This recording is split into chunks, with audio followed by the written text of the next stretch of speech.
In today's video, we're going to talk about the different types of professions, people, and personalities that you should be extra careful around when sharing information about yourself. So let's get to it.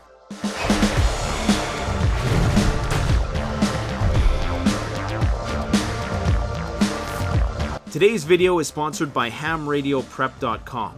If you are somebody who struggles to understand how radios work and how they tie into emergency preparedness, what type of radio is going to work for you, go and check out the courses that are offered at hamradioprep.com. They take a potentially difficult topic and make it easy enough that even I can understand it. Communications are going to be so vital in an emergency situation, and this is going to provide you the tools that you need to communicate with your loved ones if and when the grid goes down and the cell networks fail. Check out the link and coupon code in the description. It's cheap, it's fast, and it's super easy to learn. Go check it out.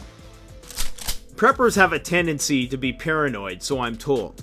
You don't say.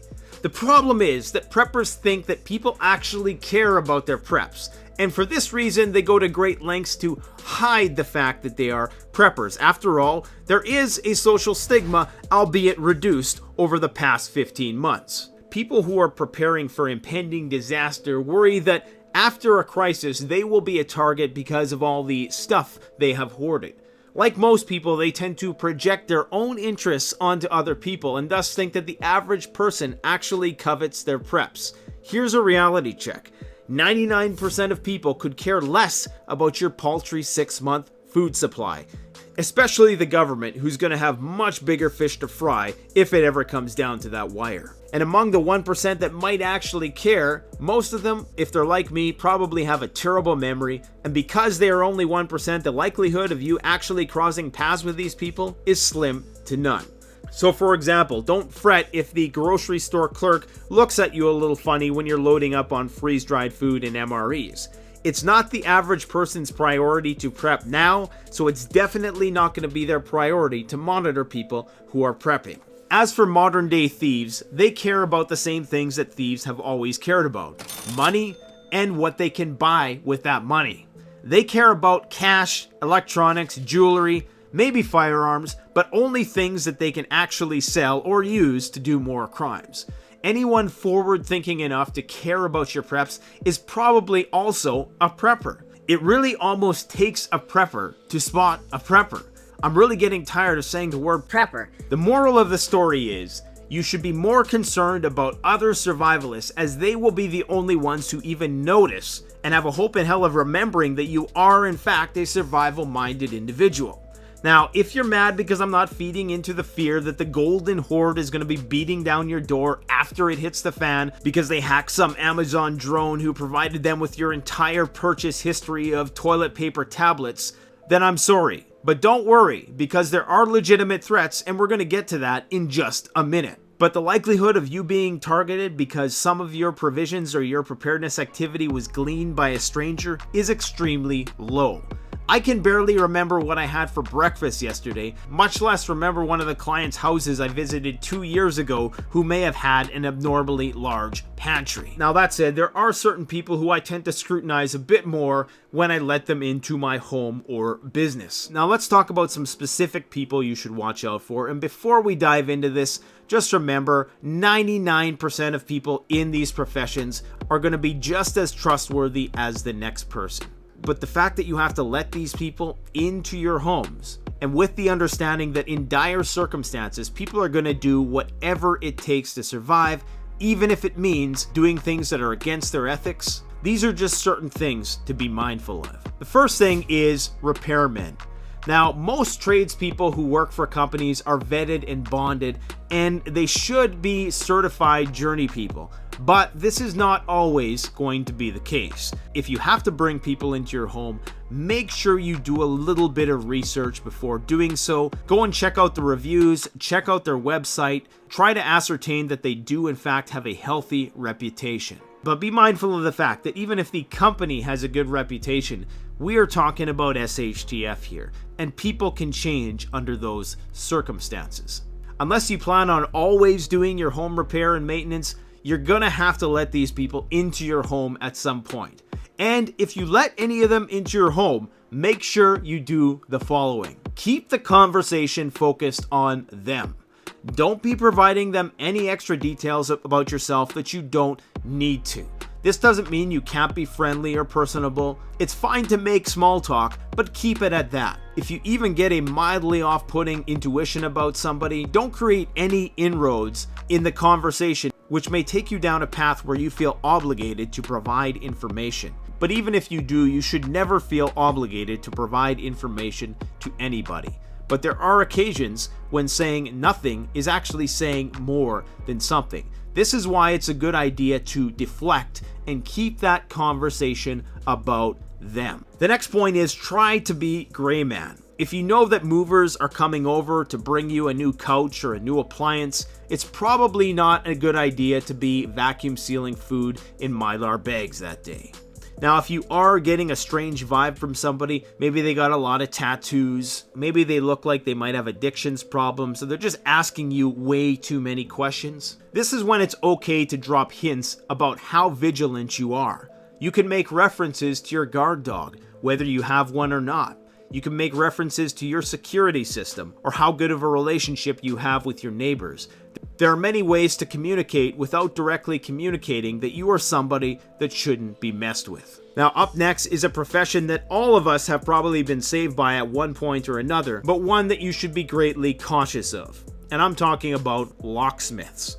If you're like me, you've had to call a locksmith about a half a dozen times in your lifetime, at least. Most residential locks can be breached in a matter of seconds by an experienced locksmith. Now, the thing to take note of here, though, is that in most states and provinces, they do need to get a license which are issued from the government, and there is a vetting process. For instance, in Canada, you can't have a criminal record, you can't have any outstanding charges, and you can't be the subject of a criminal investigation. All of these background checks usually are enough to safeguard that the person is likely not going to be a problem, at least before SHTF. However, and this is my prepper sense coming out, these people are in a prime position to relay information to criminals. Just because they don't have a criminal record themselves doesn't mean they can't aid and abet and be an accomplice to a criminal organization. In fact, if I was an organized crime ring, I would absolutely want security specialists and locksmiths as my designated hitters. The next people you should be mindful of are movers. Now, movers have an incredibly challenging job and are tough as nails. Even though many of them may seem like they're on drugs, and they probably are, the fact is they work hard and deserve our praise. Unfortunately, they are also privy to your entire inventory. This is a particular point of concern if you happen to be a firearms collector. Now, larger moving companies usually have a better vetting practice. They usually do require people to have criminal record checks and be bondable, but the smaller companies, not so much so. Now, I'm a supporter of small business all the way, but in a situation like this, I am perfectly fine paying a little bit more money to cover the overhead costs of ensuring that the movers who are coming into my home are going to be thoroughly vetted and bondable. Next are landscapers. Now, while they might only get an exterior view of your premises, they're also able to glean a significant amount of information from this vantage point. It's not hard to case a house from down the street. It's much easier to do it from the backyard. And because most landscaping doesn't require a huge educational commitment, there really isn't a high bar for entry, at least for the more simple stuff. There's definitely more complicated landscaping tasks which do require a lot of experience. But on the entry-level land maintenance aspect of things, it's a pretty low bar for entry. And as such, you can attract a wide swath of people to that occupation. Just something to be mindful of. And again, I don't want to seem like I'm coming off as being stereotypical towards these people, but we are talking about people who you are allowing to be on your own private property, and you are fully justified in being suspicious of anybody who comes on your property. Now, when talking about locksmiths, I also talked about security specialists. But here I'm talking about people who install alarm systems and know the ins and outs of how they work, and people who install surveillance cameras and may know how to defeat them. It's very likely that these people are subject to the same licensing as locksmiths, but again, just something to be mindful of. Now up next are couriers. Now let's be honest here, especially in the last 18 months, most couriers are way too busy to ever concern themselves with what you are having delivered, unless you are a regular customer and they see you every single day. Then over time, they may start paying a little bit of attention to what you are having sent to your home.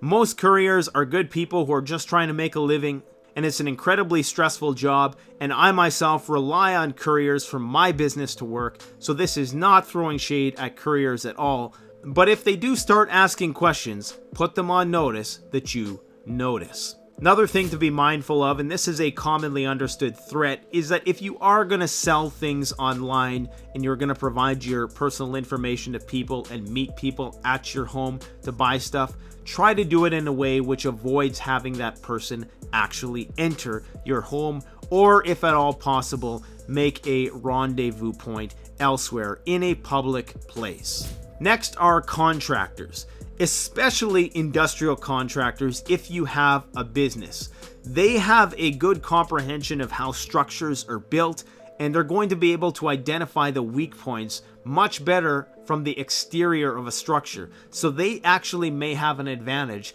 in a post-collapse free-for-all, whereas some people are going to sit there and piss around with a door for an hour. They may understand the structural weak points of a building so well that it's just easy to drive your pickup truck through a wall. And I am dead serious. Last on the list is emergency services.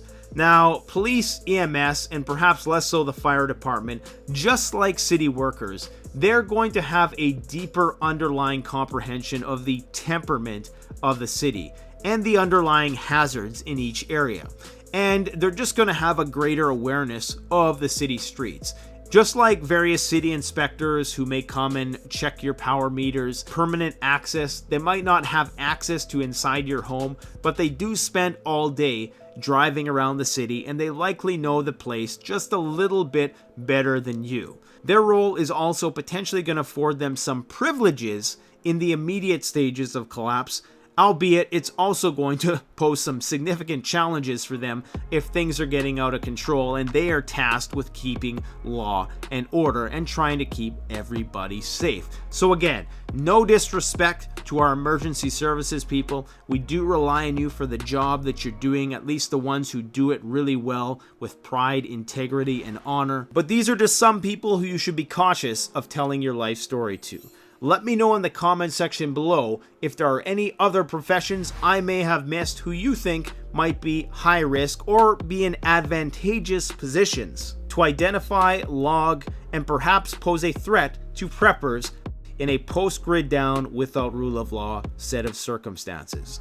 Thanks for watching. Don't forget to please like the video, comment, and by all means, subscribe if you want to hear more. Thanks for watching Canadian Prepper Out. The best way to support this channel is to support yourself by gearing up at CanadianPreparedness.com, your one-stop shop for premium, high-quality, brand-name products that have been tried and tested by myself and other YouTube gear reviewers. My subscribers save 10% off by using the coupon code SURVIVALPREPPER. All one word in all caps.